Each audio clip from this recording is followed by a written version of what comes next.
Tapos na ang usapan, Mr. Sandoval. Ang boses ni Isadora Villarreal ay kasing lamig ng hangin na ibinubuga ng aircon sa loob ng boardroom. Walang emosyon, walang bahid ng awa. Nakatayo sa harap niya ang isang lalaking nasa edad 50, isang supervisor na mahigit 20 taon nang nagsisilbi sa Villarreal Corporation. Namumutla ang mga labi nito at nanginginig ang mga kamay na nakakuyom sa ibabaw ng makintab na lamesa. Ma'am Isadora, please. CEO, may pamilya po ako. Saan ako pupulutin? Pagmamakaawa ng lalaki, basag na ang boses. Hindi man lang kumurap si Isadora.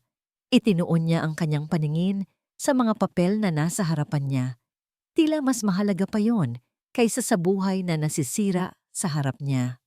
Your performance has been declining for the past 2 years. The company gave you enough warnings. This is a business, not a charity. Iyon lang. Sa isang iglap, binitay niya ang kinabukasan ng isang tapat na empleyado. Isa-isang napayuko ang ibang mga board members. Walang nangahas na sumalungat sa CEO. Ang kanilang takot ay parang isang makapal na kumot na bumalot sa buong silid. Nang tumayo si Isadora, sabay-sabay din silang nagsitayuan. Hindi niya sila tinapunan ng tingin. Naglakad siya palabas. Ang tunog lamang ng kanyang stiletto heels sa marmol na sahig ang umalingaw-ngaw sa nakabibinging katahimikan.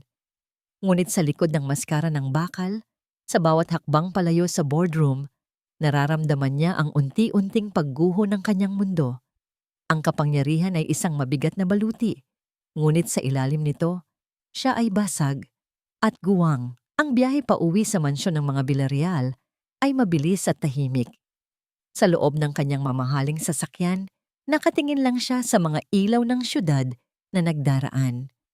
Ang bawat kumikinang na gusali ay isang paalala ng kanyang tagumpay, ngunit wala ni isa man doon ang nakapagbibigay ng init sa nanlalamig niyang puso. Pagpasok niya sa malawak na pinto ng mansyon, katahimikan ang sumalubong sa kanya. Isang katahimikan na masakit sa tainga. Ang mga katulong ay gumagalaw na parang mga anino. Sanay na sa hindi pag-imik kapag naririyan ng reyna ng bahay. Dumaan siya sa sala na may mga kasangkapang antigo at mga painting na nagkakahalaga ng milyon-milyon. Dumaan siya sa mahabang pasilyo na may mga larawan ng kanilang angkan. Ngunit ang mga paa niya ay may sariling isip. Dinadala siya sa isang lugar na pinakaiingatan niya. Isang pinto sa dulo ng pasilyo sa ikalawang palapag. Dahan-dahan niyang binuksan iyon. Isang amoy ng baby powder na hindi nagagamit ang sumalubong sa kanya. Sa loob, may 2 kuna na perpektong nakaayos. Mga maliliit na damit na nakatupi sa aparador. Mga laruang hindi pa napaglalaruan. Ito ang kanyang santuwaryo. Ang kanyang impyerno. Dito, sa loob ng silid na ito, hindi siya ang CEO na si Isadora Villarreal. Dito, siya lang si Isadora. Isang ina na hindi man lang nagkaroon ng pagkakataong mayakap ang kanyang mga anak. Napahawak siya sa gilid ng isang kuna. Napakalamig ng kahoy, kasing lamig ng gabi 8 taon na. Ang nakalipas ng sabihin sa kanya ng mga doktor na hindi kinaya ng kanyang kambal. Isang lalaki, isang babae, ang kanyang si Leo at Luna. Isang butil ng luha ang pumatak mula sa kanyang mata. Isa lang. Ito lang ang kaya niyang ibigay sa sarili niya. Dahil ang mga Villarreal ay hindi umiiyak. Hindi niya na kaya. Kailangan niyang makatakas. Nagmamadali siyang bumaba. Kinuha ang susi ng isa pang sasakyan. Isang simpleng kotse. Hindi ang driver niyang luxury car. Kailangan niya ng hangin. Kailangan niyang mapunta sa isang lugar kung saan walang nakakakilala sa kanya. Dinala siya ng kanyang mga gulong sa isang lugar na hindi niya inaakalang pupuntahan niya. Isang night market sa Quiapo. Maingay, magulo, masikip, puno ng buhay. Bumaba siya ng sasakyan, ang suot niyang corporate attire ay agaw pansin sa gitna ng mga taong simple lang ang pananamit. Amoy ng inihaw na isaw, tunog ng tawanan, sigawan ng mga tindero. Lahat ay kabaligtaran ng kanyang mundo. Naglakad siya ng walang direksyon, hinahayaan ng sarili na malunod sa dagat ng mga tao. Sa isang sulok, nakita niya ang isang maliit na stall ng kape. Isang lalaking nakasombrero at simpleng t-shirt ang abala sa pagtitimpla. Nag-order siya. Habang naghihintay, naramdaman niya ang pagod ng buong araw, ang bigat ng buong buhay niya. "Miss, heto na po ang kape ninyo." Nang iabot sa kanya ng lalaki ang baso, nagtama ang kanilang mga paningin. At sa isang iglap, huminto ang mundo ni Isadora. Ang mga mata ng lalaki, ang mga matang yon, malalim, malungkot. Ngunit may kislap ng kabaitan. Ang hugis, ang kulay, ang paraan ng pagtingin nito. Para niyang nakita ang isang multo mula sa nakaraan. Ang mga mata ni Marco, ang ama ng kanyang mga anak. Ang lalaking minahal niya nang higit pa sa kanyang buhay, nabitawan niya ang hawak na cellphone. Sa pagmamadaling damputin iyon, natabig niya ang kapeng hawak ng lalaki. Natapon iyon sa kamay nito. "Aray! Oh my God! Sorry! Sorry!" Natatarantang sabi ni Isadora. Kumuha siya ng panyo mula sa kanyang bag at walang pag-iimbot na hinawakan ng kamay ng lalaki upang punasan. "Okay lang po, ma'am. Ayos lang," sabi ng lalaki. Tila mas nag-aalala pa sa kanya. Ngunit hindi na marinig ni Isadora ang sinasabi nito. Ang kanyang buong atensyon ay nasa mga mata pa rin nito. Ang puso niya ay kumakarera. Bumabalik ang lahat ng sakit, lahat ng alaala. Hindi ito maaari. Patay na si Marco at patay na rin ang mga anak nila. "Sino ka?" Halos pabulong na tanong niya. Naguluhan ang lalaki. "Ako po si Ramon, ma'am." Ramon, hindi Marco. Ngunit ang mga matang yon, hindi niya kaya. Masyadong masakit. Nag-iwan siya ng pera sa lamesa, higit pa sa sapat para sa kape at sa natapon. "Sorry ulit," sabi niya, at mabilis na tumalikod. Naglakad siya palayo. Halos takbuhin ang daan. Pabalik sa kanyang sasakyan, nanginginig ang buong katawan niya. Nang makapasok siya sa loob, humahagok ang kanyang paghinga. Napahawak siya sa kanyang dibdib, sinusubukang pakalmahin ang nagwawalang puso. Sino ang lalaking yon? Bakit ganoon na lamang ang epekto sa kanya ng mga mata nito? Sa kanyang pagmamadali, hindi na malaya ni Isadora na may nahulog mula. Sa kanyang bag, isang puting panyo na may burdang ivy. Sa gitna ng magulong night market, pinulot ito ni Ramon. Tiningnan niya ang papalayong sasakyan ni Isadora. At sa kanyang mga mata, hindi lang pagtataka ang makikita, kundi isang lihim na matagal na niyang itinatago. Hindi natulog si Isadora ng gabing iyon. Ang imahe ng mga mata ni Ramon ay paulit-ulit na naglalaro sa kanyang isipan. Isang sirang plaka na hindi mapatigil. Bawat pikit niya, nakikita niya ang mga iyon. Ang mga mata ni Marco na nakatitig sa kanya mula sa mukha ng isang estranghero. Nababaliw na ba ako? Bumangon siya mula sa malambot na kama at nagtungo sa kanyang walk-in closet. Sa pinakalikod na bahagi, sa ilalim ng mga designer na damit, may isang baul na gawa sa kahoy ng nara. Binuksan niya ito. Sa loob ay ang iilang alaala ni Marco na itinago niya mula sa lahat, lalo na sa kanyang ina. Isang lumang libro ng mga tula na paboritong basahin nito, isang simpleng pulseras na gawa sa tali na ibinigay nito sa kanya, at isang kupas na litrato nila sa isang beach sa Batangas, parehong nakangiti, simple at masaya. Ang mga mata ni Marco sa litrato, iyon na yon, yun ang mga matang nakita niya kagabi. Pagkakataon lang ba? O isang bangungot na ayaw akong tigilan? Isinara niya ang baul. Hindi. Hindi siya magpapadala sa emosyon. Siya si Isadora Villarreal. Kinokontrol niya ang lahat. Kinabukasan, maaga siyang pumasok sa opisina. Ang unang ginawa niya ay tawagin ang kanyang pinagkakatiwalaang executive assistant na si Rona. "Rona, I have a confidential task for you," sabi ni Isadora. Ang kanyang boses ay walang bahid ng anumang emosyon. Hanapin mo ang lahat ng impormasyon tungkol sa isang lalaking nagngangalang Ramon. Nagtitinda siya ng kape sa isang night market sa Quiapo. Bahagyang nagulat si Rona sa kakaibang utos, ngunit mabilis itong tumango. Masusunod po, ma'am. Habang abala ang kanyang isip, biglang tumunog ang kanyang private line. Nakita niya ang pangalan sa screen, Doña Celestina Villarreal, ang kanyang ina. Huminga siya ng malalim bago sagutin. Mama, Isadora, Hija. Malambing ngunit may awtoridad ang boses sa kabilang linya. Don't forget the charity ball tonight. Ang mga Seijuko ang host. Their eldest son, Lawrence, will be there. He's been asking about you. Napapikit si Isadora. Heto na naman, ang walang katapusang pagtatangka ng kanyang ina na ipares siya sa mga anak ng kasosyo sa negosyo. I'm busy, Mama. Marami akong trabaho. 8 taon na, Isadora, sabi ni Doña Celestina, at sa isang iglap, ang lambing sa boses nito ay napalitan ng lamig. It's time to move on. This is for your own good and for the good of the company. A merger with the Seijuko Group would secure our legacy. Ang mga salitang 8 taon na ay parang punyal na tumusok sa puso ni Isadora. At sa hindi maipaliwanag na dahilan, isang pira-pirasong alaala ang biglang sumulpot sa kanyang isipan.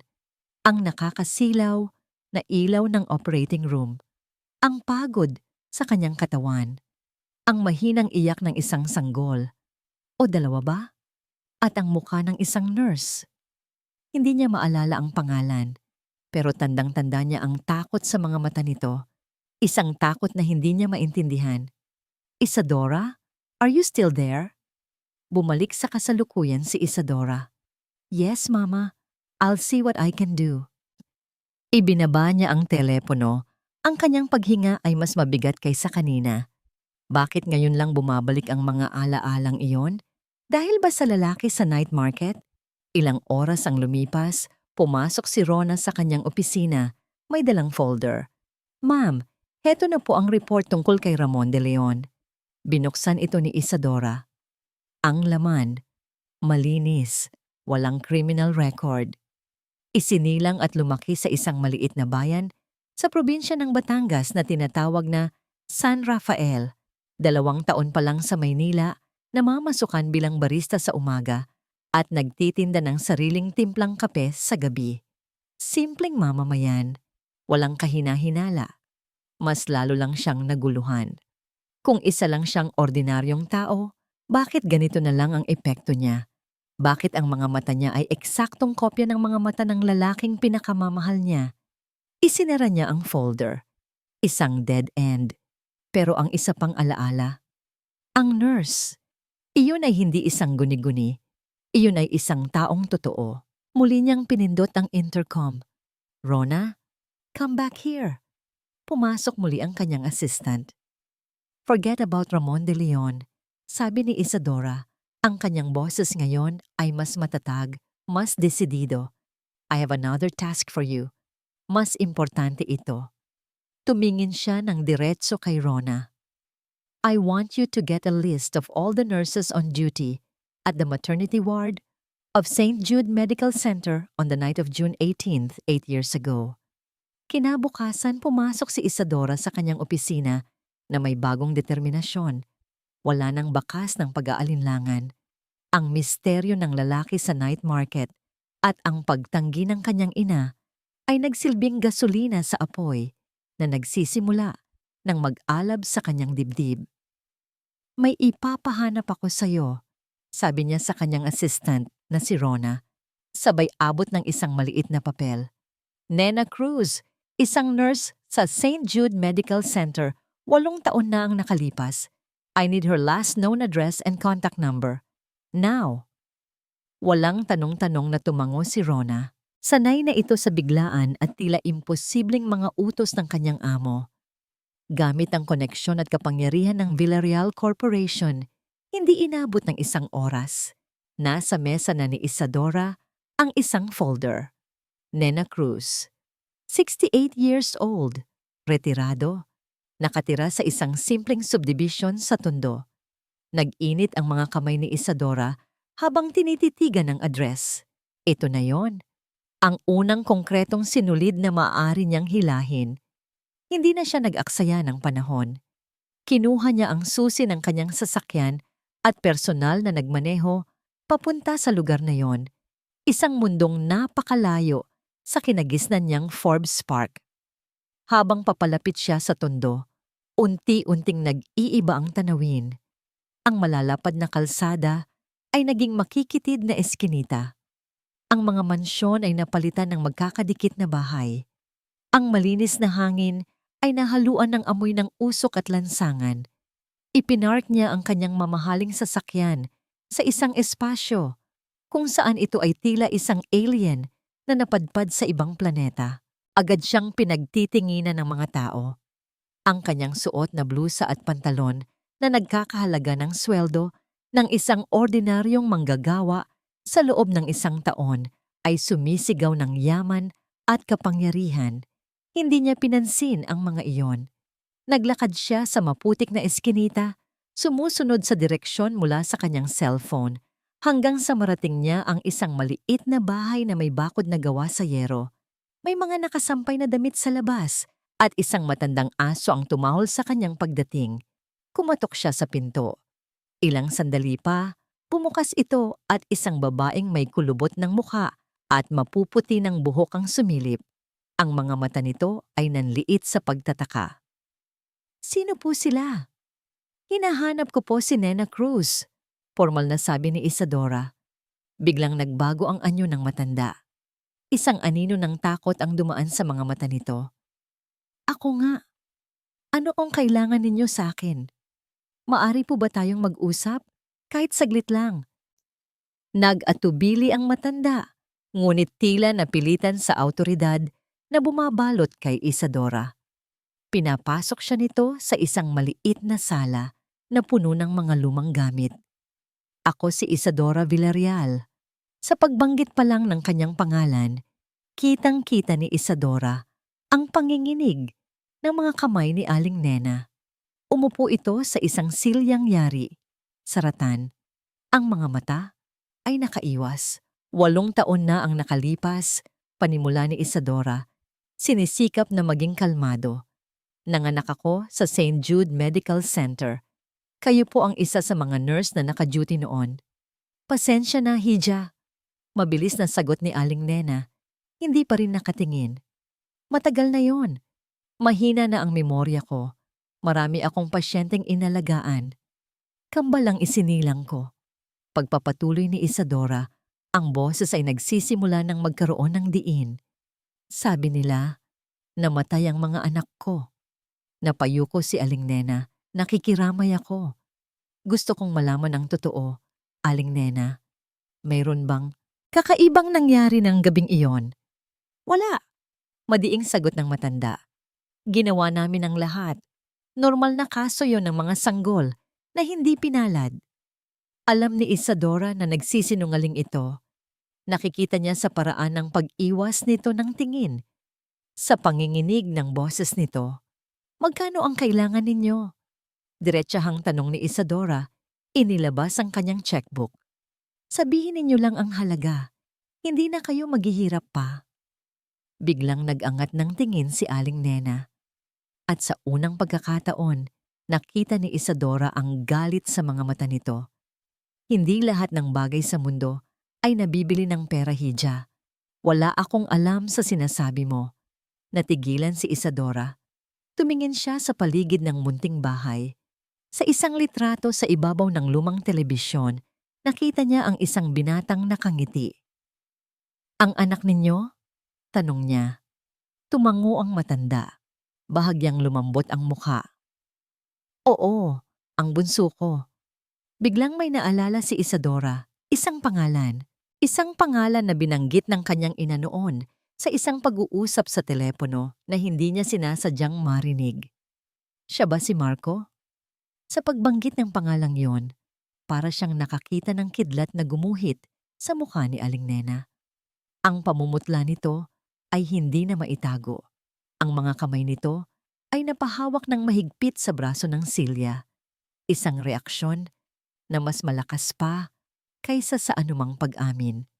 Hindi pala Marco ang pangalan ng anak nito. Marco ang pangalan ng ama ng kanyang mga anak. Nagkamali siya, ngunit ang pagkakamaling iyon ang nagbigay sa kanya ng kumpirmasyon. Tumayo si Isadora. Alam niyang wala na siyang makukuha sa ngayon. Ngunit naihasik na niya ang binhi. Inilapag niya ang kanyang business card sa maliit na lamesa. Kung meron man kayong gustong sabihin para sa kapayapaan ng inyong konsensya, narito lang ako. Tumalikod na siya at naglakad palabas. Hindi na niya lumingon pa.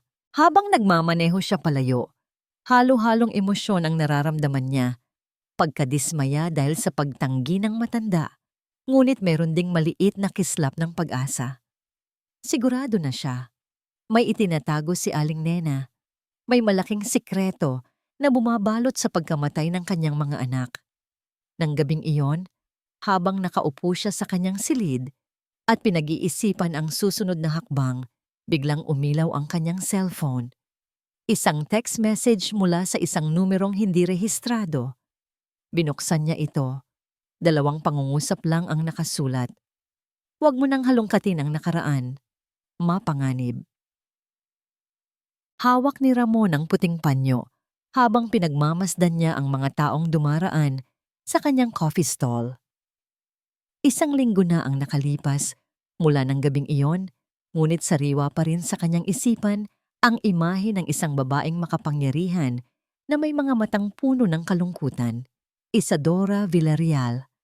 Ang panyong may burdang ivy ay ang tanging pisikal na ebidensya na hindi niya iyon pinanaginipan. Pinunasan niya ang kanyang noo. Ang init mula sa kanyang pinagkakapehan ay walang-wala kumpara sa init ng kaba na nararamdaman niya sa tuwing maaalala niya ang kanyang misyon. Hindi siya dapat narito para lang magtinda ng kape. Narito siya dahil sa isang pangako. Isang pangakong binitiwan niya sa ilalim ng umuugong na ilaw ng isang ospital. 8 taon na ang nakalipas. Humihingal at mahina ang kanyang pinsan na si Marco. Nakakabit ang kung ano-anong tubo sa katawan nito at bawat salita ay tila isang malaking sakripisyo. Ramon? Pinsan, tawag nito, hinahanap ang kanyang kamay. Nandito ako, Marco. Huwag kang magsalita, sabi ni Ramon. Pinipigilan ang sariling luha. Umiling si Marco. Sa kabila ng pinsala mula sa malagim na car accident, may determinasyon sa mga mata nito. Ang mga mata na minana ni Ramon. Wala na akong oras, sabi nito. Umuubo. Ang mga anak ko, si Isadora. Mahal na mahal ko sila. Pero ang ina niya, si Doña Celestina, hindi siya papayag. Alam kong may gagawin siyang masama. Inabot ni Marco ang isang maliit na kahon mula sa ilalim ng kanyang unan. Isang music box. Itago mo to, pakiusap. Pagmamakaawa ni Marco. Hanapin mo ang mga anak ko. Protektahan mo sila. Darating ang araw, kailangan malaman ni Isadora ang katotohanan. Ibigay mo sa kanya to kapag handa na siya. Kapag sapat na ang lakas niya para lumaban. Mangako ka sa akin, Ramon. Nangangako ako. Hagulgol ni Ramon. Hawak ang malamig na kamay ng kanyang pinsan. Iyon ang huling pagkakataon na nakita niya itong buhay.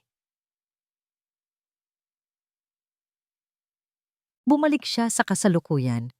Ang pangakong yon ang nagdala sa kanya sa Maynila. Ang pangakong yon ang dahilan kung bakit niya palihim na sinusubaybayan ang bawat galaw ni Isadora Villarreal. Gusto niyang sabihin dito ang totoo, ngunit natatakot siya. Natatakot siya sa kapangyarihan ni Doña Celestina. Paano kung sa paglapit niya ay lalo lang mapahamak ang mga bata? Tumunog ang kanyang mumurahing cellphone, pinutol ang kanyang pag-iisip. Isang pamilyar na numero. Si Aling Cora, ang asawa ng isang mangingisda, ang mabuting pamilya na kumupkop at nagpalaki sa kambal sa San Rafael. Hello, Aling Cora. Ramon, iho. Narinig niya ang pag-aalala sa boses ng matanda. May kakaiba kasing nangyari dito kanina. Kinabahan agad si Ramon. Ano po yun? May mga bisita kaming galing Maynila. Mga naka-Amerikana. Nagdala sila ng napakaraming mamahaling laruan para kina Leo at Luna. Sabi nila, galing daw sa isang mabait na ginang na gustong tumulong sa mga bata. Nanigas si Ramon sa kanyang kinatatayuan. Alam na niya kung sino ang mabait na ginang na yon. Doña Celestina. Tinanong din nila kung kumusta na raw ang mga bata, kung masaya ba sila dito. Patuloy ni Aling Cora. Parang sinusuri nila ang lahat, Ramon. Nakaramdam ako ng kaba. Nagsimula ng kumilos si Doña Celestina. Malamang ay nalaman nitong nag-uumpisa ng magtanong si Isadora. Huwag po kayong mag-alala, Aling Cora, sabi ni Ramon. Sinisikap na pakalmahin ang sarili at ang kausap. Bantayan niyo lang po ng mabuti ang mga bata. Huwag po kayong tatanggap ng kung ano-ano mula sa kanila. Papunta na ako dyan kapag kinailangan.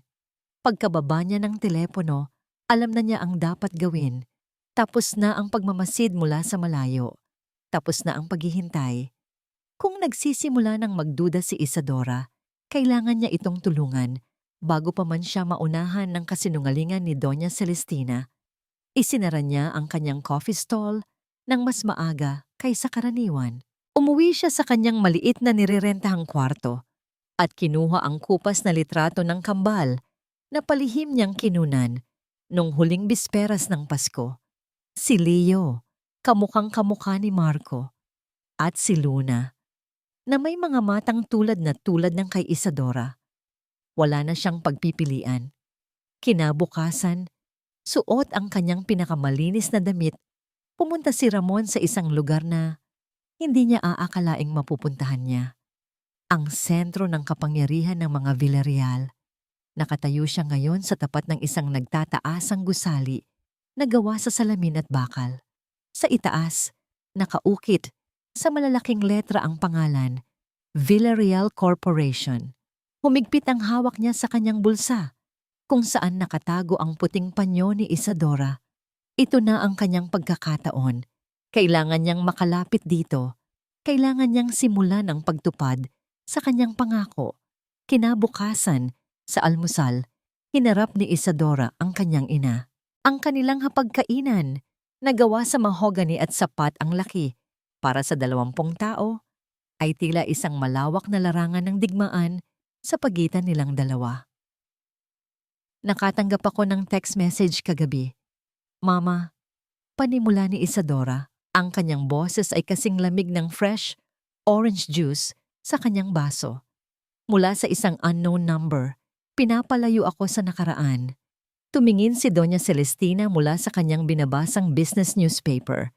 Isang perpektong ngiti ang gumuhit sa kanyang mga labi. Ngunit hindi ito umabot sa kanyang mga mata. Talaga? Marahil isa lang iyan sa mga dati mong manliligaw na hindi pa rin makamove on. It was a threat, Mama. Isadora, Hija, sabi ng matanda. Ibinaba ang dyaryo at pinatong ang kanyang kamay sa kamay ng anak. Ang haplos nito ay malamig. You're tired, stressed. Ang pag-iisip mo sa mga bagay na matagal nang tapos ay hindi nakakatulong. Maybe you should take a vacation. Magpunta ka sa Europe, mag-shopping. Ibinabalik na naman nito sa kanya ang sisi. Pinalalabas na naman siyang mahina at maramdamin. Dahan-dahang binawi ni Isadora ang kanyang kamay. Hindi ako pagod, Mama. Nagtatanong lang ako. Ngumiti lang ulit si Doña Celestina at bumalik sa pagbabasa. Isang malinaw na senyales na para sa kanya. Tapos na ang usapan. Umalis si Isadora sa mansyon na may bigat sa dibdib. Maging ang sarili niyang ina ay kalaban niya. Pakiramdam niya ay nag-iisa siya sa laban na ito. Pagdating niya sa kanyang opisina, sinubukan niyang ibaling ang atensyon sa trabaho, sa mga report at meetings. Ngunit ang kanyang isip ay wala roon. Lumilipad ito pabalik kay Aling Nena, sa takot sa mga mata nito. Biglang nag-vibrate ang kanyang personal na cellphone, isang numero na hindi niya gamit para sa negosyo. Isang unregistered number. Nag-atubili siyang sagutin. Iniisip na baka ito na naman ang nagbanta sa kanya. Ngunit may nagudyok sa kanya na pindutin ang answer button. Hello? Ma'am? Ma'am Isadora? Isang nanginginig na boses ng isang matanda ang kanyang narinig. Aling Nena? Patawarin niyo po ako, ma'am. Hindi ako makatulog. Binabagabag ako ng konsensya ko. Sabi nito, halatang nagmamadali at pabulong. Hindi ko po kayang sabihin ang lahat sa telepono. Delikado. Pero ano, Aling Nena? Tulungan niyo ako, parang awa niyo na. Narinig ni Isadora ang malalim na paghinga sa kabilang linya. Hanapin niyo ang talaan ng mga biyahe. Sa San Rafael. San Rafael? Anong meron doon? Ngunit wala na siyang narinig, kundi ang tunog ng pagbaba ng telepono. Binaba na nito. San Rafael. Ang pangalan ay umalingaw-ngaw sa kanyang isipan. Ano ang koneksyon nito sa nakaraan? Buong araw, hindi na umalis sa isip niya ang pangalang iyon. Nang pauwi na siya, habang naglalakad sa basement parking papunta sa kanyang sasakyan, isang anino ang humarang sa kanyang daraanan.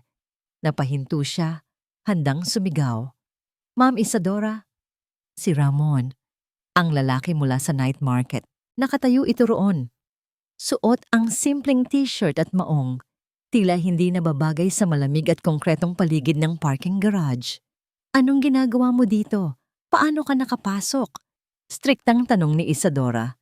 Itinaas ni Ramon ang isang kamay at sa palad nito ay ang puting panyo na may burdang ivy. Naiwanan niyo po ito noong isang gabi. Sabi nito sa mahinahong boses. Gusto ko lang pong isauli. Naglakad si Isadora palapit at kinuha ang panyo. Ang mga daliri nila ay saglit na nagdikit. Nakaramdam siya ng pamilyar na kuryente. Tinitigan niya ulit ang mga mata nito. Ang mga mata ni Marco. Salamat, sabi niya. Sinubukang itago ang epekto nito sa kanya. Maari ka nang umalis. Tatalikod na sana siya nang magsalita ulit si Ramon. Pasensya na po sa abala, ma'am. Uuwi na rin po kasi ako sa probinsya bukas. Baka hindi ko na po kayo makita ulit. Probinsya? Tanong ni Isadora. Hindi niya alam kung bakit niya tinanong. Tumango si Ramon. Opo, sa San Rafael, Batangas. Doon po ako lumaki. Parang huminto ang pag-ikot ng mundo ni Isadora. San Rafael. 2 beses sa isang araw. Mula sa 2 taong, tila walang koneksyon sa isa't isa. Hindi ito maaari. Hindi ito isang pagkakataon. Sige po, ma'am. Paalam ni Ramon. Naglakad ito palayo. Iiwan siyang nakatayo roon. Tulala. Mabilis na pumasok si Isadora sa kanyang kotse at isinara ang pinto. Ang puso niya ay dumadagundong. Ang 2 piraso ng puzzle, si Aling Nena at si Ramon, ay parehong tumuturo sa iisang lugar, San Rafael. Kinuha niya ang kanyang cellphone at tinawagan ang kanyang assistant. Rona, sabi niya. Ang kanyang boses ay nanginginig sa pananabik at takot. I need you to do something for me. I-check mo lahat ng records, lahat ng properties, lahat ng financial transactions ng nanay ko. Find any connection, anything at all, to a place called San Rafael. Pagkababa niya ng tawag, napasandal siya sa manibela. Nagsisimula na siyang makakita ng liwanag sa gitna ng 8 taong kadiliman. At sa kauna-unahang pagkakataon, nakaramdam siya ng pag-asa. Makalipas ang 1 oras, habang nasa biyahe siya pauwi, tumunog ang kanyang cellphone. Si Rona.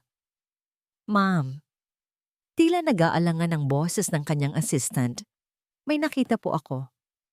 What is it? Si Doña Celestina po. Mayroon siyang private rest house sa San Rafael. Hindi po ito nakadeklarang asset ng kumpanya. At buwan-buwan po siyang nagpapadala ng malaking halaga sa isang orphanage. Doon. Hindi na naghintay ng umaga si Isadora. Pagkatapos ng tawag ni Rona, nag-empake siya ng isang maliit na bag. Nagsuot ng simpleng bestida, isang malaking sombrero at salamin sa mata. Anumang bagay na makakatulong sa kanya na hindi magmukhang isang Villarreal. Sa dilim ng gabi, mag-isa niyang minaneho ang kanyang sasakyan, iniwan ang magulong syudad ng Maynila. Habang tinatahak niya ang highway, ang mga naglalakihang gusali ay unti-unting napalitan ng luntiang mga bukirin at matataas na puno.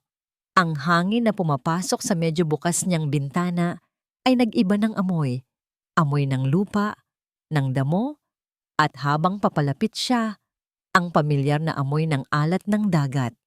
Dinala siya ng umaga sa isang tahimik at payapang bayan sa tabi ng dagat. San Rafael, mga bangkang may iba't ibang kulay ang nakahilera sa dalampasigan. Ang mga bahay ay simple, gawa sa kahoy at pawid. Ang mga tao ay nakangiti habang naglalakad. Isang mundo na ibang-iba sa mundong ginagalawan niya. Ipinark niya ang kotse sa may pampublikong palengke at naglakad, nagpanggap na isang turista. Nagtanong-tanong siya sa isang maliit na sari-sari store. "Magandang umaga po. Mayroon po ba kayong alam na ampunan dito?" Tanong niya sa matandang tindera. Kumunot ang noo ng matanda. "Ampunan? Naku, wala pong ampunan dito sa San Rafael Hija. Pero may isang pamilya dyan sa may tabing dagat. Ang mga De La Cruz. May 2 batang inaalagaan. Madalas silang padalhan ng tulong ng isang mayaman na ginanggaling Maynila." Naramdaman ni Isadora ang malakas na pagtibok ng kanyang puso. Ito na yon. Nagpasalamat siya at sinundan ng direksyon na itinuro ng matanda. Dinala siya nito sa isang maliit na bahay na bato sa dulo ng isang makipot na daan na kaharap mismo sa dagat. Mula sa malayo, sa likod ng ilang puno ng niyog, ipinark niya ang kanyang sasakyan. Kinuha niya ang isang pares ng binoculars na lagi niyang dala sa kanyang kotse para sa mga biglaang out-of-town meetings. Nanginginig ang kanyang mga kamay habang itinutok niya ang largabisa sa bakuran ng bahay. Sa una, wala siya niyang makita kundi mga nakasampay na damit at mga lambat. At pagkatapos, narinig niya ang halakhak. Isang halakhak na parang musika sa kanyang pandinig. Lumabas mula sa likod ng bahay ang 2 bata. Isang lalaki at isang babae. Magkahawak ang kamay habang tumatakbo. Nasa mga 8 taong gulang. Ang seryosong mukha ng batang lalaki habang nag-aayos ng maliliit na bangkang papel sa isang palanggana ng tubig. Iyon ang konsentrasyon ni Marco. At ang tawa ng batang babae habang hinahabol ang mga alon sa dalampasigan. Ang paraan ng pagpadyak ng paa nito sa tuwa. Para niyang tinitingnan ang sarili sa isang salamin mula sa nakaraan. Hindi maaari. Nabitawan niya ang largabista at napahawak siya sa kanyang bibig. Naramdaman niya ang pag-init ng kanyang mga mata, ang paninikip ng kanyang dibdib. Walang duda, kahit 8 taon na ang lumipas, kahit sa litrato niya lang sila, nakita noong bagong silang pa lamang, kilala niya sila. Nararamdaman niya. Sila nga ang mga anak ko, si Leo at si Luna. Buhay sila.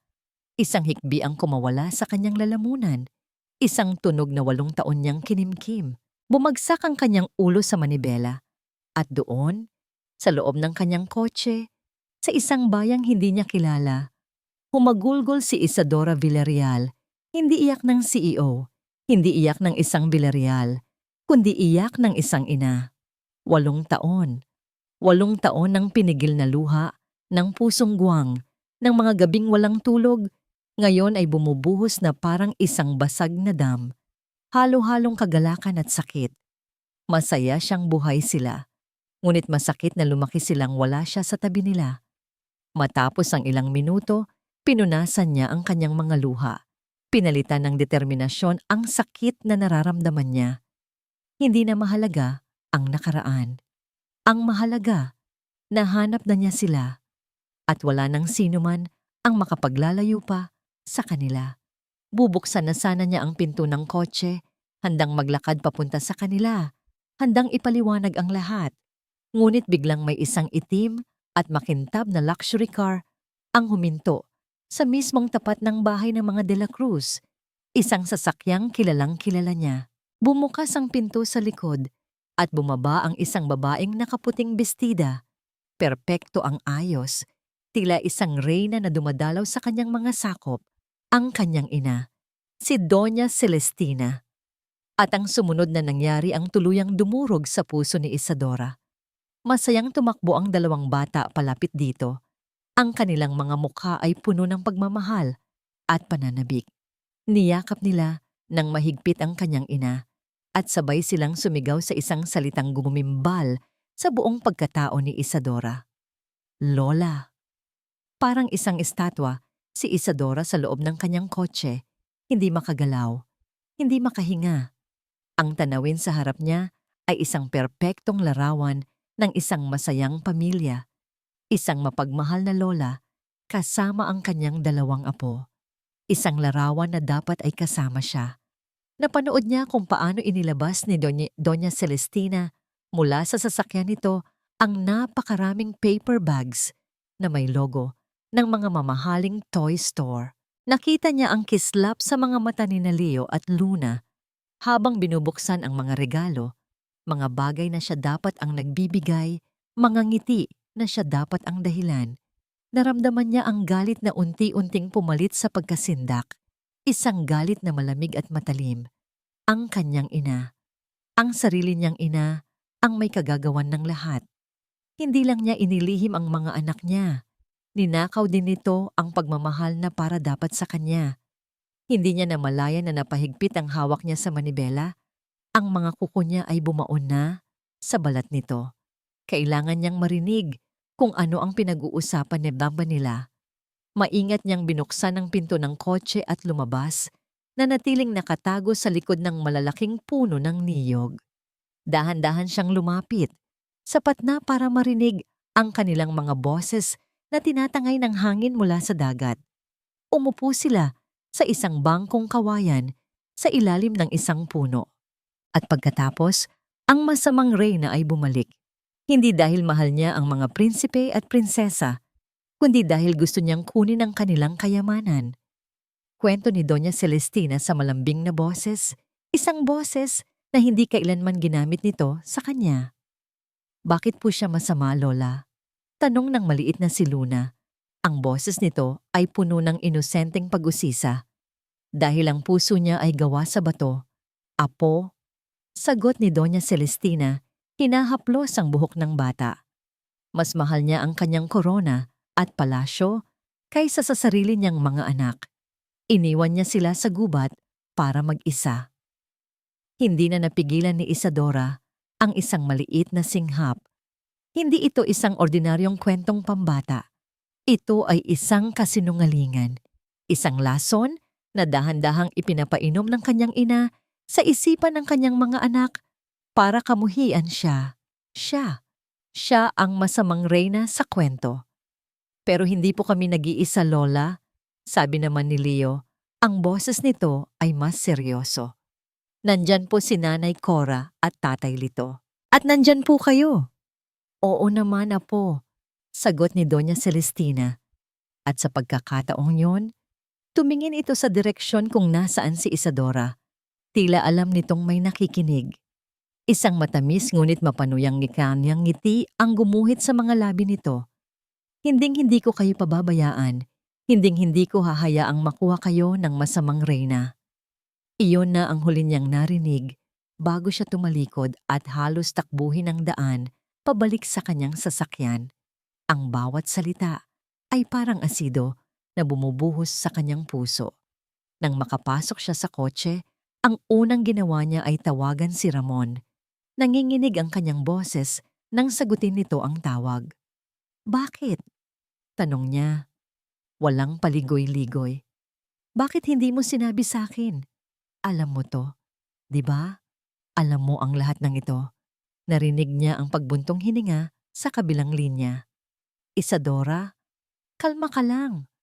Saan ka naroroon? Nandito ako sa San Rafael. Nakita ko sila. Nakita ko ang mga anak ko. Kasama ang nanay ko. At sinisiraan niya ako sa kanila, Ramon. Linalason niya ang isip ng mga anak ko. Alam ko, Mahinang sagot ni Ramon. Kaya nga ako nagpunta sa Maynila para hanapin ka, pero kailangan mong mag-ingat. Masyadong makapangyarihan si Doña Celestina. Hindi mo siya pwedeng basta-basta sugurin. May plano siya. Wala akong pakialam sa plano niya. Sigaw ni Isadora. Ang mga luha ng galit ay nagsisimula nang mamuo sa kanyang mga mata. Mga anak ko sila. Kukunin ko sila pabalik. Isadora, makinig ka. Ngunit ibinaba na niya ang telepono. Hindi na siya makapag-iisip ng tuwid. Ang tanging laman ng isip niya ay ang mga mukha ni na Leo at Luna at ang mga kasinungalingan ni Doña Celestina. Sa labas, nagsimulang magdilim. Ang kaninang payapang langit ay natatakpan na ngayon ng maitim na ulap. Kumidlat sa di kalayuan. Isang paparating na unos. Mula sa kanyang kinatatayuan, nakita niya ang pag-alis ng sasakyan ng kanyang ina. Iiwan na naman nito ang mga bata. Ito na ang kanyang pagkakataon. Habang ang unang patak ng ulan ay tumama sa kanyang windshield, pinaandar ni Isadora ang kanyang makina. Ang unos sa labas ay walang-wala kumpara sa unos na nagwawala sa loob ng kanyang puso. Tapos na ang pagtatago. Tapos na ang pag-iyak. Oras na para lumaban. Sa labas, sa may bangkong kawayan, lingid sa kaalaman ng lahat, isang bagay ang nahulog mula sa bulsa ng bestida ni Doña Celestina nang ito ay tumayo. Isang susi, isang maliit at antigong susi na may kakaibang disenyo. Ang langit ay bumuhos na, parang isang baldeng ibinuhos. Ang malakas na hangin ay humahampas sa mga puno ng niyog at ang mga alon sa dagat ay nagwawala. Ito ang perpektong gabi para sa isang paghaharap. Minaneho ni Isadora ang kanyang kotse palapit sa bahay. Ang mga headlight nito, ang tanging nagsisilbing liwanag sa madilim na paligid. Hindi na siya nagtago. Wala na siyang pakialam. Isadora, huwag! Narinig niya ang boses ni Ramon mula sa kanyang cellphone na hindi pa pala niya napatay. Huwag kang padalos-dalos. May bitag si Doña Celestina. Hindi na ako natatakot sa kanya. Sagot ni Isadora. Ang boses ay determinadong-determinado. Bago niya tuluyang pinatay ang tawag. Bumaba siya ng sasakyan at sinalubong ang bagsik ng ulan. Sa loob ng ilang segundo, basang-basa na siya. Ang kanyang mamahaling damit ay dumikit sa kanyang katawan. Ngunit hindi niya ininda ang lamig. Naglakad siya papunta sa pinto ng bahay at kumatok ng malakas. Bumukas ang pinto at bumungad sa kanya si Aling Cora, ang kumukupkop sa mga bata. Nanlaki ang mga mata nito sa gulat nang makita siya. Sino po si... Nasaan ang mga anak ko? Putol ni Isadora sa sasabihin nito. Po? Sino pong... Alam kong nandyan sila. Itinulak niya ng bahagya ang matanda at pumasok sa loob. Ang kanyang mga mata ay agad na hinanap ang dalawang batang pamilyar sa kanya. Nakita niya sila sa isang sulok, magkayakap sa takot dahil sa lakas ng kulog at kidlat. Sa tabi nila ay ang Samiyaman Bani, ang asawa ni Aling Cora, si Mang Lito, na sinusubukang pakalmahin sila. Leo? Luna? Tawag ni Isadora. Ang kanyang boses ay nanginginig. Isang halo ng pananabik, pagmamahal at sakit. Tumingin sa kanya ang dalawang bata. Ngunit ang nakita niya sa kanilang mga mata ay hindi pagkilala. Nakita niya ang pagtataka, ang pag-aalinlangan, at ang takot. Sino ka po? Tanong ni Leo. Ang maliit na katawan ay nagsisilbing panangga sa kanyang kapatid. Parang isang kutsilyo ang tumarak sa puso ni Isadora. Ako. Ako ang nanay ninyo. Nagkatinginan ang dalawang bata. Pagkatapos ay tumingin kay Aling Cora na para bang naghahanap ng kasagutan. Mga anak. Nagsimulang magpaliwanag si Isadora. Lumuhod siya para maging kapantay nila. Alam kong naguguluhan kayo, pero ako ang totoo ninyong ina. Matagal ko kayong hinanap. Hinawakan niya ang kamay ni Luna, ngunit binawi ito ng bata. Hindi po totoo yan, sabi ni Luna. Malapit nang umiyak. Ang sabi po ni Lola, ang nanay namin. Masama siya! Iniwan niya kami. Sa mga salitang iyon, gumuho ang mundo ni Isadora. Ang lason ni Doña Celestina ay mas mabisa pa kaysa sa inaasahan niya. Hindi lang sila inilayo sa kanya, tinuruan din silang kamuhian siya. Hindi totoo yan, mga anak. Mahal na mahal ko kayo, sabi ni Isadora. Ang mga luha ay humahalo. Nasa tubig ulan sa kanyang mukha. Ang kanyang hitsura, basang-basa, magulo ang buhok, puno ng desperasyon, ay hindi nakatulong. Sa mata ng mga bata, isa siyang nakakatakot na estranghero. Biglang bumukas muli ang pinto, at sa pagkakataong ito, hindi si Doña Celestina ang pumasok, kundi dalawang unipormadong pulis. At sa likod nila, kalmadong-kalmado, ay si Doña Celestina, may hawak na payong, tuyong-tuyo. "Thank you for coming, officers," sabi ng matanda sa mga pulis. "As you can see, this woman trespassed and is harassing these poor children." Halatang hindi siya nasa tamang pag-iisip. Ngayon ay naintindihan na ni Isadora ang lahat. Ito ang bitag, ang babala ni Ramon. Alam ng kanyang ina na pupunta siya roon. Planado ang lahat. "Mama, anong ginagawa mo?" Umiiyak na tanong ni Isadora. "Officers, please escort my daughter out," utos ni Doña Celestina. "She's having one of her episodes again. Kailangan na siyang bumalik sa Maynila at magpahinga." Lalapitan na sana siya ng mga pulis, ngunit bago pa man sila makahakbang, sa gitna ng kaguluhan, sumigaw ang dalawang bata. "Lola!" Tumakbo sina Leo at Luna. Hindi papunta sa kanya, kundi papunta sa likod ni Doña Celestina. Niyakap nila ng mahigpit ang mga binti ng matanda. Nagtatago mula sa babaeng nagsasabing ina nila ito. Nakatitig si Isadora sa eksenang yon. Ang kanyang mga anak, pinipili ang kanyang kaaway. Ang kanyang mga anak, tinitingnan siya na para siyang isang halimaw. Ito ang sakit na higit pa sa sakit ng panganganak. Higit pa sa sakit ng pagkawala. Ito ang sakit ng pagtatakwil. Nawalan siya ng lakas. Napaluhod siya sa basang sahig. Ang kanyang mga kamay ay walang magawang nakababa sa kanyang tagiliran. Lahat ay nawala. Talo na siya. Mula sa di kalayuan, nakatayo sa ilalim ng isang puno habang bumubuhos ang ulan, nasaksihan ni Ramon ang lahat. Ang bawat salita, bawat luha, bawat sandali ng pagdurog sa pagkatao ni Isadora. Nang makita niyang napaluhod na ito sa sahig, talunan at wasak, alam niyang tapos na ang paghihintay. Mabilis siyang lumapit. Hindi na inalintana ang ulan o ang mga pulis. Ang kanyang presensya ay biglaan at hindi inaasahan. "Tama na," sabi niya sa mahinahon, ngunit may awtoridad na boses, nakatingin hindi kay Doña Celestina, kundi sa mga pulis. "Ako na ang maghahatid sa kanya. Uuwi na kami." Tumingin si Doña Celestina sa kanya. Ang mga mata ay nanlilisik sa pagbabanta. Ngunit may nakita si Ramon sa mga mata nito, isang maliit na kislap ng pag-aalinlangan. Hindi nito inaasahan na may kakampi si Isadora. "At sino ka naman?" tanong ng matanda. "Isang kaibigan," simpleng sagot ni Ramon. Dahan-dahan niyang inalalayan si Isadora para tumayo. Ang katawan nito ay nanlalamig at nanginginig, hindi lang dahil sa ulan, kundi dahil sa matinding sakit na nararamdaman. Wala itong imik. Ang mga mata ay blangko, nakatitig sa kawalan. Inakay niya ito palabas ng bahay, palayo sa mapanuring tingin ni Doña Celestina at sa takot sa mga mata ng dalawang bata.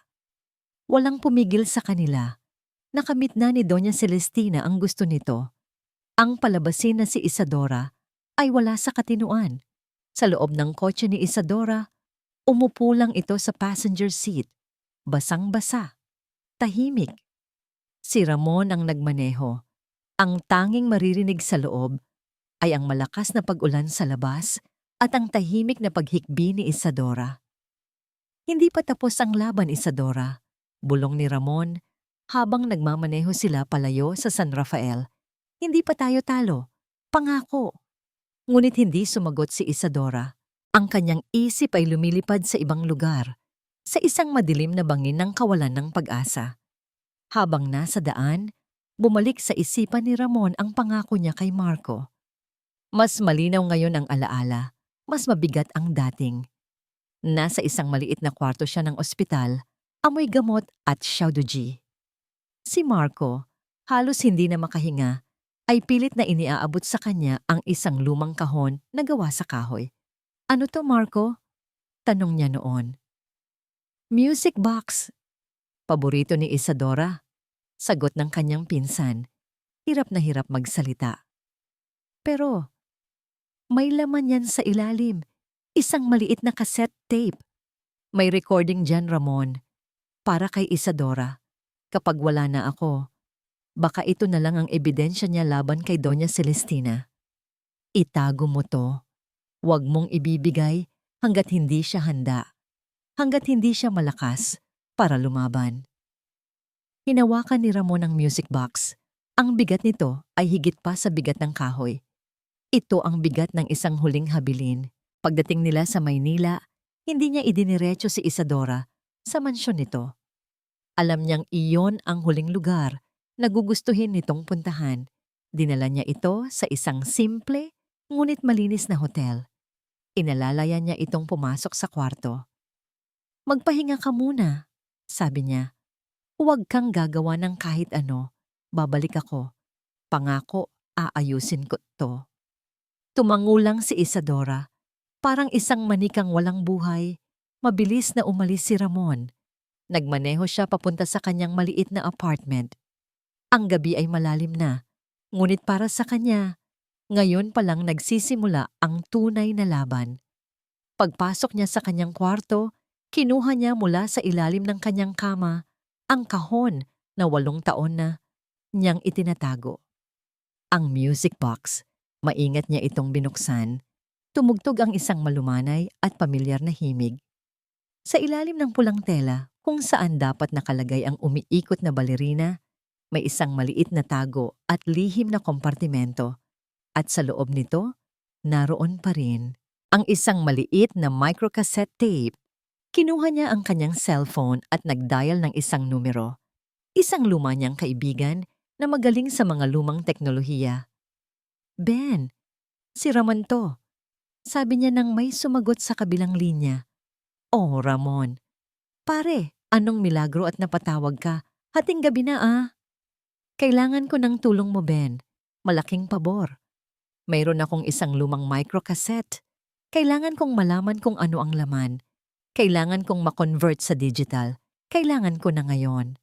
Narinig niya ang pagbuntong hininga ni Ben. "Seryoso ka, pare? Ngayon na. Alam mo bang mahirap nang maghanap ng player para dyan?" "Alam ko, Ben. Pero buhay ang nakataya dito." Utang na loob. Pagmamakaawa ni Ramon. Isang mahabang katahimikan. "Sige," sabi ni Ben sa wakas. "Dalhin mo dito. Titingnan ko kung anong magagawa ko." Pagkababa ng telepono, hindi na nag-aksaya ng panahon si Ramon. Sumakay siya ulit ng taxi, hawak ng mahigpit ang maliit na tape. Ito na ang kanilang huling alas. Sana lang ay gumana pa ito. Makalipas ang halos 2 oras ng nakakabinging paghihintay sa shop ni Ben, habang si Ramon ay palingalinga at hindi mapakali, biglang tumunog ang cellphone niya. Si Ben, tumatawag mula sa kabilang kwarto. Kinakabahang sinagot ito ni Ramon. "Ben, ano?" Isang saglit na katahimakan bago sumagot ang kanyang kaibigan. Ang boses nito ay seryoso at may halong pagkamangha. "Narinig ko na, pare, at kailangan ninyong marinig ito." Kinabukasan, ang araw ay sumikat na parang walang nangyaring unos. Ngunit para kay Isadora, ang dilim ay mas matindi pa kaysa kagabi. Magdamag siyang gising, nakaupo sa gilid ng kama sa hotel, nakatitig sa bintana, ngunit wala siyang makita. Ang paulit-ulit na naglalaro sa kanyang isipan ay ang mga mukha ng kanyang mga anak. Mga mukhang puno ng takot habang nakatingin sa kanya. At puno ng pagmamahal habang nakayakap kay Doña Celestina. Isang katok sa pinto ang pumutol sa kanyang pag-iisip. Hindi siya gumalaw. Ayaw niyang makita ang kahit sino. Isadora, ako to, si Ramon. Dahan-dahan siyang tumayo at binuksan ang pinto. Pumasok si Ramon. May daladalang isang paper bag ng pagkain at isang determinasyon sa kanyang mga mata na hindi nakita ni Isadora dati. Kailangan mong kumain, sabi nito. Inilapag ang pagkain sa mesa. Umiling lang si Isadora. Wala na, Ramon. Tapos na. Talo na ako. Nakita mo naman kagabi. Mas pinili nila siya. Hindi pa tapos, mariing sabi ni Ramon. Kagabi, talo ka dahil lumaban ka ng mag-isa at gamit ang puso. Ngayon, lalaban tayo ng magkasama at gagamitin natin ang katotohanan. May inilabas siyang isang bagay mula sa kanyang bulsa. Isang lumang music box na gawa sa kahoy na patitig dito si Isadora. Pamilyar. Napaka-pamilyar. Iyan. Iyan ang music box na bigay sa akin ni Marco. Tumango si Ramon. At may iniwan siyang mensahe para sa'yo. Ikinuwento ni Ramon ang lahat. Ang huling habilin ni Marco. Ang pangako niya, ang cassette tape, at ang narinig niya mula rito kagabi. Habang nagsasalita si Ramon, unti-unting bumabalik ang kulay sa mukha ni Isadora. Ang blangkong mga mata ay nagkaroon muli ng kislap, hindi ng pag-asa, kundi ng nag-aapoy na galit. Babalik tayo sa San Rafael, sabi ni Isadora. Ang boses ay matatatag na ngayon. Babalik tayo doon ngayon. Ang biyahe pabalik sa San Rafael ay ibang-iba sa nauna. Wala nang pag-aalinlangan, wala nang takot. Ang katahimikan sa loob ng kotse ay hindi katahimikan ng kalungkutan, kundi katahimikan bago ang isang malaking digmaan. Pagdating nila sa tapat ng bahay ng mga De La Cruz, nandoon na naman ang itim na sasakyan ni Doña Celestina. Mukhang inaasahan na nito ang kanilang pagbabalik. Magkasabay silang bumaba ni Ramon. Naglakad sila papunta sa pinto. Hindi na kumatok. Itinulak lang ito ni Isadora at pumasok. Nadatnan nila si Doña Celestina sa sala, umiinom ng tsa, na para bang naghihintay lang ng mga bisita. Sina Leo at Luna ay nasa isang sulok, tahimik na naglalaro. Nang makita nila si Isadora, agad silang nagtago sa likod ng kanilang lola. Nagbalik ka, Hija, kalmadong sabi ni Doña Celestina. Akala ko ay natuto ka na ng iyong leksyon kagabi. Nandito ako para bawiin ang mga anak ko, Mama, sabi ni Isadora. Ang bawat salita ay may bigat. Isang mapanuyang tawa ang kumawala kay Doña Celestina. Mga anak mo? Sila ba ang nag-iisip niyan? Tingnan mo sila, Isadora. Takot sila sa'yo. Ako ang kinikilala nilang pamilya. Ako ang nag-alaga. Nasaan ka sa loob ng 8 taon? Nasaan ako? Ulit ni Isadora. Ang kanyang boses ay nagsimulang tumaas. Nasa impyerno na ikaw mismo ang gumawa. Ipinaniwala mo sa aking patay na sila. Ninakaw mo sila sa akin. Mga akusasyon na walang basihan. Sabi ni Doña Celestina, tumayo ito. Katulad kagabi, nagwawala ka na naman. Siguro ay dapat na talaga kitang ipasok sa isang institusyon. Nakatayo sa pagitan nila ang pamilyang De La Cruz, si Aling Cora at Mang Lito, halatang naguguluhan at hindi alam kung sino ang paniniwalaan. Hindi ito mga akusasyon, sabi ni Isadora. Ito ang katotohanan. At sino ang magpapatunay niyan? Ikaw? Isang babaeng hindi matatag ang pag-iisip? O ang lalaking ito na bigla na lang sumulpot mula sa kung saan? Hamon ni Doña Celestina. Hindi sumagot si Isadora. Sa halip, tumingin siya kay Ramon. At sa sandaling iyon, humakbang si Ramon. Maingat niyang inilapag. Sa maliit na lamesa sa gitna nila ang lumang music box. Hindi kami ang magpapatunay, sabi ni Ramon. Ang kanyang mga mata ay nakatitig ng diretso kay Doña Celestina. Siya. Dahan-dahan niyang binuksan ang takip ng music box. Isang pamilyar at malungkot na himig ang nagsimulang tumugtog. pumuno sa bawat sulok ng silid. Sina Leo at Luna ay napatigil sa paglalaro. Ang kanilang atensyon ay napako sa tunog. Natigilan si Doña Celestina. Ang pagkukunwaring kalmado sa kanyang muka ay nagsimulang maglaho, napalitan ng isang emosyong matagal nang hindi nakikita ni Isadora sa kanya. Takot. At pagkatapos ng ilang segundo ng musika, isang boses ang narinig mula sa isang maliit na speaker na ikinabit ni Ramon sa music box. Isang boses na pamilyar sa lahat. Isang boses mula sa nakaraan. Ang boses ni Marco. Isadora, mahal ko. Kung naririnig mo to, ibig sabihin wala na ako. Ang boses ni Marco, kahit medyo magaspang dahil sa luma nitong recording, ay malinaw at puno ng damdamin. Sa isang iglap, ang lahat ng ingay sa silid ay nawala. Ang tanging maririnig na lang ay ang boses mula sa music box. Napahawak si Isadora sa kanyang dibdib. Ang marinig muli ang boses ni Marco, matapos ang 8 taon ay parang isang matamis na parusa.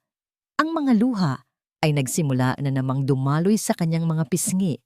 Ngunit sa pagkakataong ito, hindi dahil sa sakit, kundi dahil sa pangungulila. Si Doña Celestina naman ay napaurong ng isang hakbang.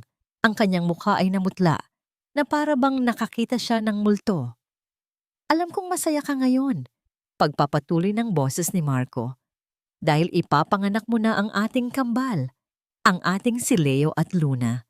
Hindi mo alam kung gaano ko hinintay ang araw na to. Ang pangarap kong magkaroon ng pamilya, kasama ka. Sa pagbanggit ng kanilang mga pangalan, sina Leo at Luna, na kanina'y nagtatago sa likod ni Doña Celestina, ay dahan-dahang sumilip. Ang kanilang mga mata ay puno ng pagtataka. Ito ang unang pagkakataon na naririnig nila ang boses ng kanilang ama. Pero, natatakot ako. Mahal. Natatakot ako sa nanay mo. Alam kong hindi niya ako tanggap para sa'yo. Alam kong gagawin niya ang lahat para paghiwalayin tayo. Sinabi niya sa akin na kung ipagpapatuloy ko ang relasyon natin, sisiguraduhin niyang hindi ko makikita ang paglaki ng mga anak ko. Isang kolektibong singhap ang narinig sa silid. Si Aling Cora ay napahawak sa bibig, habang si Mang Lito ay napatingin ng masama kay Doña Celestina. Ang maskara ng isang mabait at mapagmalasakit na lola ay tuluyan ng nabakbak, inilalantad ang tunay na halimaw sa ilalim nito. Kaya ko to ni record, Isadora. Bilang patunay, bilang babala, huwag kang magtitiwala sa kanya. Huwag mong hahayaang sirain niya ang pamilya natin. Kung may mangyari man sa akin, hanapin mo ang mga anak natin. Huwag kang susuko. Nagkaroon ng isang mahabang katahimikan. Mahal kita, Isadora. Mahal na mahal. At kahit nasaan man ako, lagi kong babantayan kayo ng ating mga anak. Huwag mong hahayaang sirain nila tayo. Iyon ang huling mga salita. Ang musika mula sa kahon ay humina at tuluyang natapos. Ang katahimikan na naiwan ay mas mabigat pa kaysa sa anumang sigaw. Walang nangahas na magsalita. Ang katotohanan ay nakalapag na sa gitna nilang lahat, hubad at hindi maitatanggi. Biglang bumukas ang pinto at pumasok ang isang matandang babae, nanginginig, ngunit may determinasyon sa mukha. Si Aling Nena. Sa likod niya ay si Ramon. Planado ang lahat.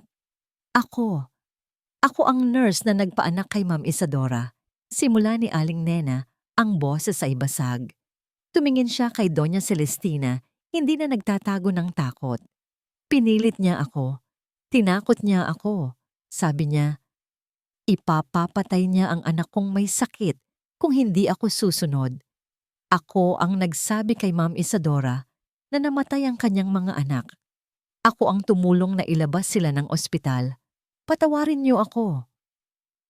Napahagulgol ang matanda at sa pagkakataong yon, ang lahat ng kasinungalingan ni Doña Celestina ay gumuho na parang isang kastilyong buhangin. Natalo na siya at alam niya iyon. Hindi na tumingin si Isadora sa kanyang ina.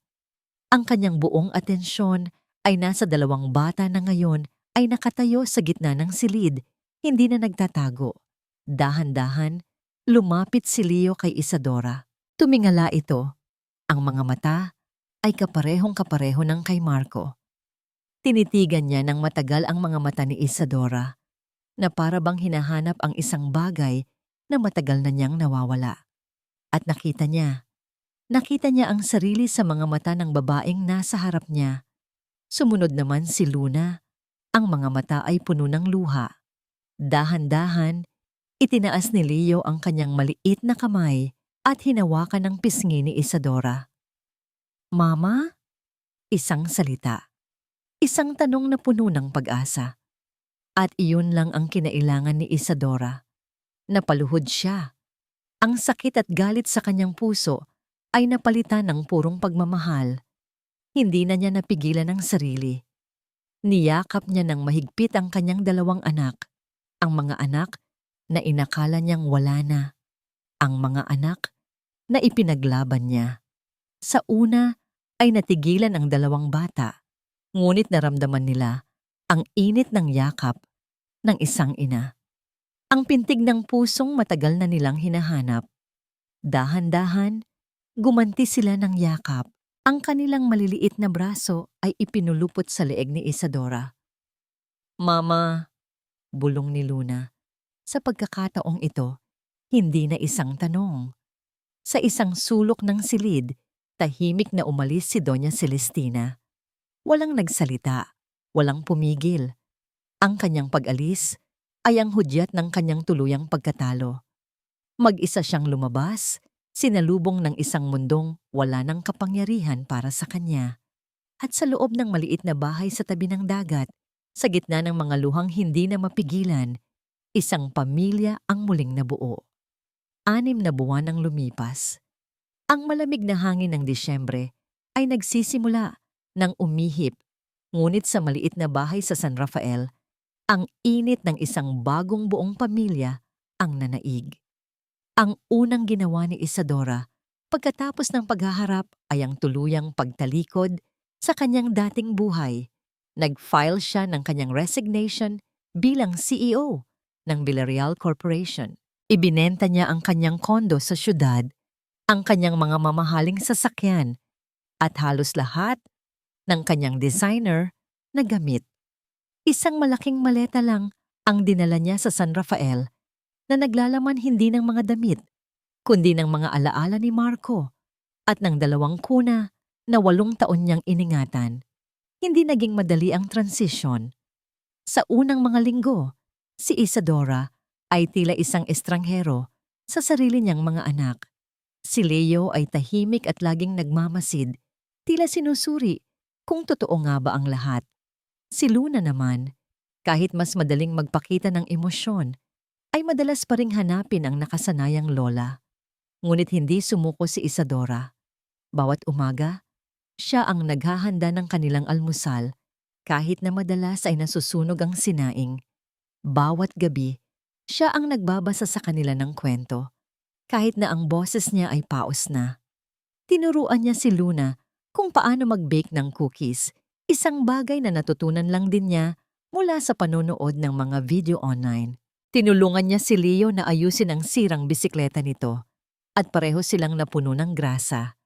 Sa lahat ng ito, palaging nasa tabi niya si Ramon, hindi bilang isang manliligaw, kundi bilang isang kaibigan, isang sandalan. Siya ang nagsilbing tulay sa pagitan ni Isadora at ng mga bata. Siya ang nagpapakita kay Leo kung paano magpalipad ng saranggola, isang bagay na dapat sanay si Marco ang gumagawa. Siya ang nagpapasensya kay Luna kapag nagkakaroon ito ng tantrum. Isang hapon, habang naglalakad sila sa dalampasigan, bigla na lang hinawakan ni Leo ang kamay ni Isadora. Walang salita, walang anumang dahilan.